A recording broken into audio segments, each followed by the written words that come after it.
নিয়ম ভঙ্গ করে মেট্রোপলিটন খ্রিস্টান কোঅপারেটিভ হাউজিং সোসাইটি লিমিটেডে শুধু যুক্ত নয়, প্রভাব খাটিয়ে নিজের মুরলও স্থাপন করেন হাসিনা সরকারের সাবেক স্বরাষ্ট্রমন্ত্রী আসাদুজ্জামান খান কামাল।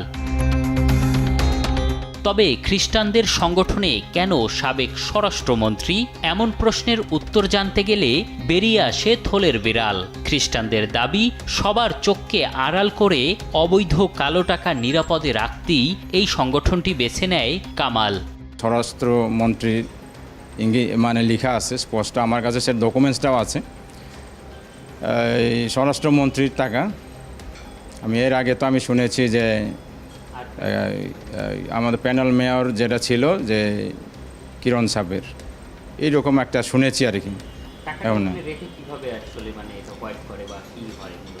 সেখানে তো আপনার কার টাকা সেখানে ইনভাইস হয়েছে সেটা তো সরকার এটা করবে না, চেক করবে না, বা এটা আপনার ওই যে এনবিআরের এটা মানে ইয়াতে থাকবে না তারা, আমাদের সমিতির টাকাগুলি, যার কারণে এটা কালো টাকাগুলি সাদা হয়ে যায়।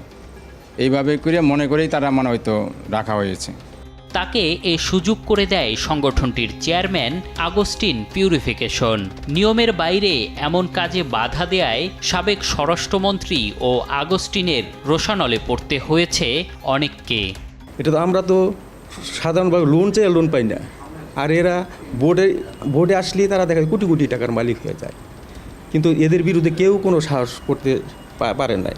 যখন আমি এগুলি করতেছিলাম, প্রতিবাদ করতেছিলাম, তখন কি করলো, বাড্ডা থানা থেকে আমার নামে একটা মামলা দিল, 9-1 ধারায় মামলা দিল, নারী ধর্ষণের মামলা দিল ওখানে। তাহলে আমরা সাধারণ মানুষ কোথায় যাব, কার কাছে অভিযোগ করব?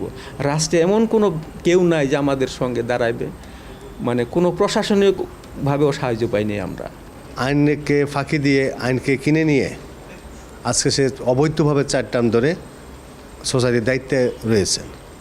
আমার তীব্র প্রতিবাদ। সোসাইটির যারা সম্মানিত সদস্য আছেন তাদের কাছে আমার অনুরোধ, এই জিনিসগুলো আপনারা তদন্ত করে দেখেন এবং এগিয়ে আসেন।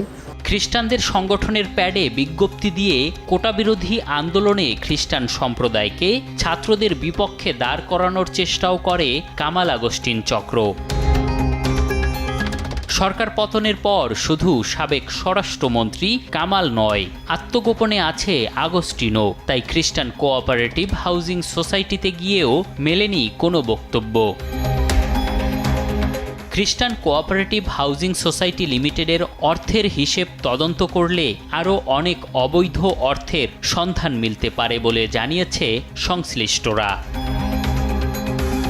এম এ আজিম, দেশ টিভি, ঢাকা।